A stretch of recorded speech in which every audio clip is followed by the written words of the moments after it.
Have you ever said something you didn't mean just because you couldn't stand the silence? That awkward pause that seems to stretch forever? The one that makes your heart race and your mind scramble for something, anything to fill it?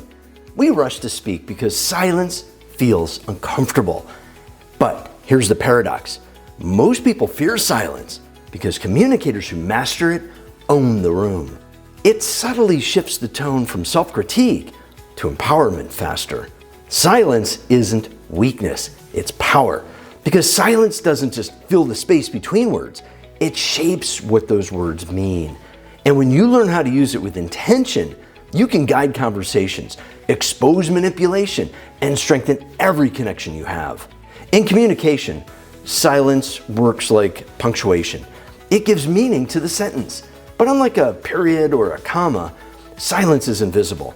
And that's what makes it so powerful. You see, skilled communicators, leaders, negotiators, even interviewers understand one truth. People reveal their intentions not in what they say, but when they say after the pause. A pause isn't empty, it's a mirror. It reflects truth, discomfort, or guilt, depending on what fills it next. That's why manipulators hate silence. It breaks their rhythm, it interrupts their control, and it gives you back your power. Because when the talking stops, truth finally has room to breathe.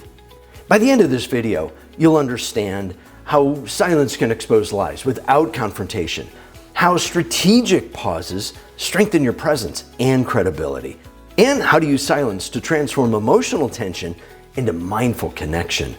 These aren't abstract ideas. They're communication skills anyone can use in real time. Because silence isn't about withdrawal, it's about awareness. And once you understand how to use it, you'll never hear a quiet moment the same way again. Here's some background on the psychology of silence. Our brains crave completion. When someone stops talking mid-thought, our minds race to fill in the blanks. That's why silence feels so heavy. It triggers emotional urgency. But here's the secret. Whoever controls the silence controls the conversation.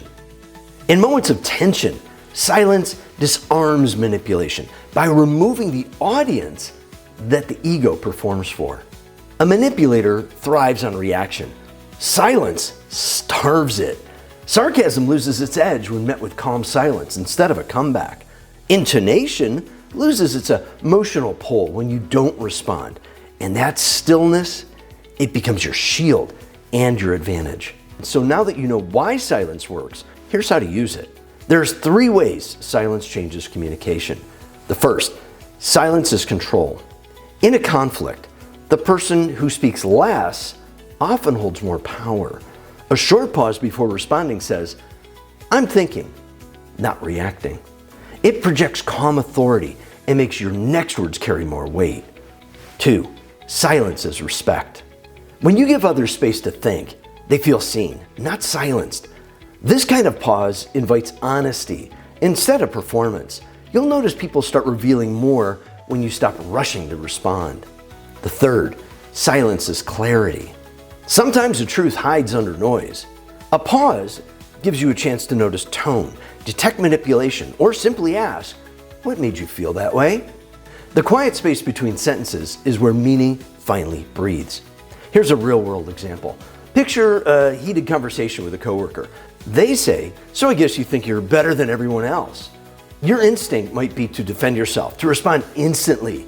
But if you pause and say nothing, something shifts. The silence unsettles the other person because manipulation needs reaction. Because silence demands authenticity, and most people aren't ready for that. It heightens emotional resonance and parallels the video on truth is pain. After a few seconds, they'll often fill the silence themselves, maybe with clarification, maybe with apology. Either way, the truth comes out. And it doesn't just work in arguments. Even small talk or friendships change when you add space to listen. Or imagine a friend using sarcasm to hide frustration.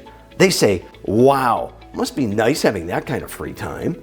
Instead of snapping back, you pause, smile slightly, and ask, "Did you really think that?" The silence between those moments forces sincerity to surface. That's the power of mindful silence. It transforms defense into discovery. Here's how to practice the pause. Step 1, count to 3 before responding. That short pause resets your tone and gives the other person a chance to reveal more. Step 2, breathe instead of filling the space. A single deep breath between sentences signals confidence, not hesitation. Step 3, use silence intentionally. Pause after key points. Not for dramatic effect, but to let meaning sink in. That's how great speakers, teachers, and negotiators make every word count. Remember, silence without purpose is awkward. Silence with intention is influence. Now, here's the quiet truth. You don't have to raise your voice to be heard. You just have to own the silence between your words. Because silence doesn't weaken communication, it completes it. It exposes manipulation, softens sarcasm, and gives truth the room it deserves. So, the next time you feel pressure to fill the space, pause instead. That silence might be the loudest thing you ever say. If this video helped you hear communication in a new way, share it with someone who's always rushing to respond. It might change how they speak and how they listen. If you've missed any part of this 8-video series on truth and perception, now is the perfect time to catch up. Each video builds on the next, from spotting manipulation, to speaking truth, to mastering tone, and finally learning the art of silence. Watch the full series starting here. When someone lies to your face, say this. Thanks for watching, and remember, truth doesn't divide people. Ego does. I'll see you in the next one.